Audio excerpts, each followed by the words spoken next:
క్రీడలను ప్రోత్సహించేందుకు ప్రత్యేక విధానం ప్రోత్సహిస్తామని, తెలంగాణ నుంచి రాణించిన క్రీడాకారులను ప్రోత్సాహకాలు అందిస్తామని సీఎం రేవంత్ రెడ్డి అసెంబ్లీ వేదికపై ఇటీవల ప్రకటించిన సంగతి తెలిసిందే. ఈ క్రమంలోనే షూటర్ ఈషా సింగ్, బాక్సర్ నిషిత్ జరీన్, భారత ఫస్ట్ బౌలర్ మహమ్మద్ సిరాజ్ కు హైదరాబాద్ లో ఒక్కొక్కరికి 600 చదరపు గజాలు ఇంటి స్థలాన్ని కేటాయించడానికి కేబినెట్ అంగీకరించింది. ప్రభుత్వ నిర్ణయాన్ని బీఆర్ఎస్ ఎమ్మెల్యే పాడి కౌశిక్ రెడ్డి స్వాగతించారు.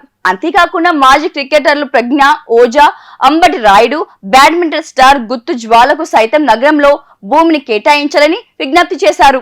అయితే బీఆర్ఎస్ ఎమ్మెల్యే విజ్ఞప్తిపై మాజీ క్రికెటర్ అంబటి రాయుడు ట్విట్టర్ వేదికగా స్పందించారు. పాడి కౌశిక్ రెడ్డి అభ్యర్థనపై హర్షం వ్యక్తం చేస్తూనే ప్రభుత్వానికి ఆయన చేసిన అభ్యర్థనను మర్యాద పూర్వకంగా తిరస్కరించారు.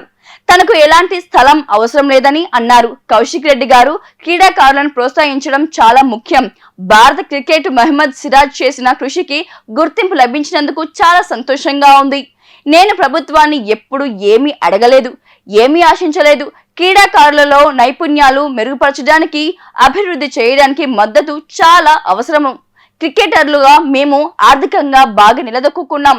ఈ విషయంలో మేము అదృష్టవంతులం. నాకు భూమిని కేటాయించాలని ప్రభుత్వానికి మీరు చేసిన అభ్యర్థనను నేను తిరస్కరిస్తున్నాను. నిజంగా అవసరం ఉన్న క్రీడాకారులను ఆదుకోవాలని కోరుతున్నా అంటూ ట్విట్టర్ లో పేర్కొన్నారు. దీనికి అసెంబ్లీలో ఎమ్మెల్యే పాడి కౌశిక్ రెడ్డి మాట్లాడిన వీడియోను జత చేశారు. ఈ ట్వీట్ వైరల్ గా మారింది. పాలకుల ప్రమేయం లేకుండా క్రీడలను ప్రోత్సహించేందుకు ప్రత్యేక విధానాన్ని రూపొందిస్తామని, వచ్చే అసెంబ్లీ సమావేశాల్లో దీన్ని ప్రవేశపెడతామని సీఎం రేవంత్ రెడ్డి ఇటీవల అసెంబ్లీ వేదికగా కీలక ప్రకటన చేశారు. అంతర్జాతీయ ప్రమాణాలతో మరో క్రికెట్ స్టేడియాన్ని నిర్మించేందుకు బీసీసీఐతో ఇప్పటికే ప్రాథమిక చర్చలు జరిపామని, త్వరలో భూమిని కేటాయిస్తామని చెప్పారు.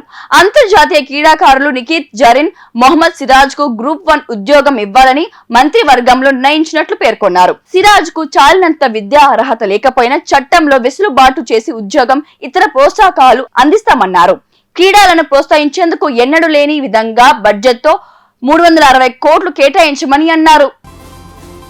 Welcome to the world of opportunities where dreams meet reality. At Sun International Institute of Tourism and Management, we pride ourselves on being a world-class institution dedicated to nurturing talent and shaping careers. Sun International, Hyderabad, Visakhapatnam.